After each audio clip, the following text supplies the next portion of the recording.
বাসাটা চেঞ্জ করতে গিয়ে দুজনকে জীবন যুদ্ধে নামতে হয়েছে। এরপর থেকে মনে হয় না বাসা চেঞ্জের কথা মুখে আনতে পারবো। মাত্র ধোয়াধুয়ি আর গোছানোটা শুরু করে দিলাম। সো হ্যালো গাইজ, আসসালামু আলাইকুম। আখি bright new blog is Etsy. কেমন আছো সবাই? আই হোপ সবাই ভালো আছো। তোমাদের দোয়ায় আর আল্লাহর রহমতে আমি অনেক ভালো আছি। বাসায় আজকে অনেক কাজ, তাই কাজের আগে পেটে কিছু একটা দিয়ে নিতে হবে, নইলে ঘুরঘুর করবে। পেটে দেওয়ার জন্য বাসার নিচ থেকে তোমাদের ভাইয়া চটপটিটা কিনে নিয়ে এসেছে। ওখান থেকে মাঝে মধ্যে চটপটি ফুচকাটা কিনে খাই। আজকে তো লাস্ট আমাদের, তাই বললাম যে ওখান থেকে চটপটিটা কিনে আনতে। তারপর চটপটিটা খেয়ে নিয়ে মাঝে কাপড়টা বেঁধে কাজে লেগে পড়েছি।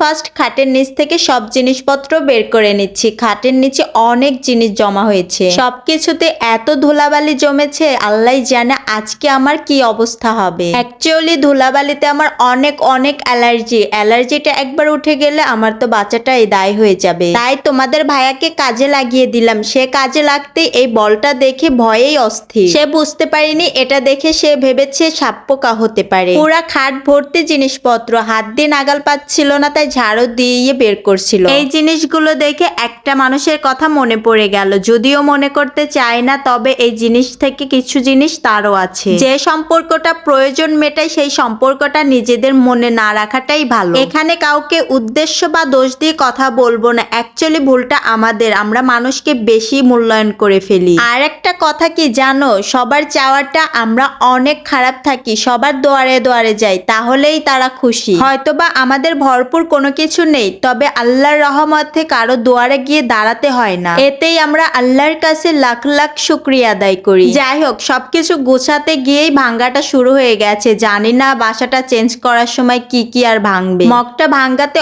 অনেক খারাপ লেগেছে। এটা তোমাদের ভাইয়ার একটা গিফটের মগ। এটা তোমাদের ভাইয়ার জন্মদিনে একটা ফ্রেন্ড তাকে গিফট করেছিল, ভেঙে গেল। আমাদের লাইফে ফ্রেন্ড নামক কোনো অস্তিত্ব বা স্মৃতি থাকবে না, তাই হয়তোবা ভেঙে গেছে। আমারও বেস্ট ফ্রেন্ড ছিল, তোমাদের ভাইয়ারও বেস্ট ফ্রেন্ড ছিল, তারা তো আমাদের সাথে বেইমানি করেছে, তাই এখন আমরা দুজনেই দুজনকে বেস্ট ফ্রেন্ড মানি। আমাদের এখন প্রত্যেকটা সম্পর্কেই জড়তা, কারণ তারা যেভাবে আমাদেরকে দেখতে চায় সেভাবে তো আমাদেরকে দেখতে পায় না, তাই মনের মধ্যে তারা অনেক ক্ষোভ রেখে তাও আমাদের সাথে মিশে থাকে। যেখানে নিজের ফ্যামিলি আমাদেরকে বুঝলো না, সেইখানে অন্যদেরকে দোষ দিয়ে কি লাভ। হয়তোবা আমাদেরই কোনো কিছুর কমতি আছে। যাই হোক, অনেক কাজ করেছি। আজকে তো আমি পুরাই পেরেশান হয়ে যাব। যেহেতু নতুন বাসায় উঠবো, তাই সবকিছু ধুয়ে নিচ্ছি। র্যাকটায় অনেক ময়লা হয়েছে, গুঁড়া সাবান দিয়ে ধুয়ে পরিষ্কার করে নিব। নতুন বাসা, তাই সবকিছু ধুয়ে একদম নতুন করে ফেলবো। মনে হচ্ছে কত ইজিলি কাজ করছি, তবে অনেক কষ্ট হচ্ছে কাজ করতে। পুরা সারাটা দিন আমার লেগে গেছে, তারপরে পুরা কাজ কমপ্লিট করতে পারিনি। কালকে রাতেও কাজ করেছি, কি করব,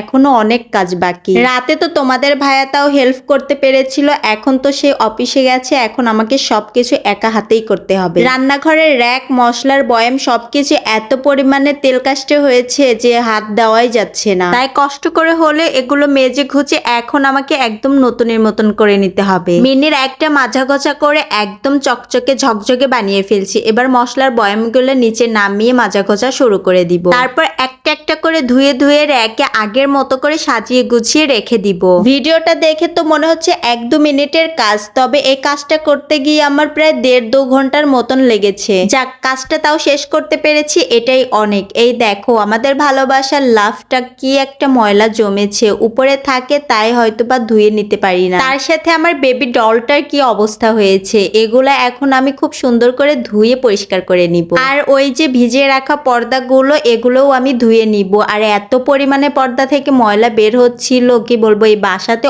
অনেক ধুলাবালি জমে, কোনো কিছু মুছতেই ময়লা হয়ে যায়। তো এখন আমি সবকিছু ধুয়ে পরিষ্কার করতে থাকি। তোমরা এরকম আরো নিউ ভিডিও পাওয়ার জন্য আমার চ্যানেলটিকে সাবস্ক্রাইব আর পেজটাকে ফলো করে রাখো। এ পর্যন্ত শেষ করছি। Thank you so much. ভালো থাকবা সবাই। আল্লাহ হাফেজ।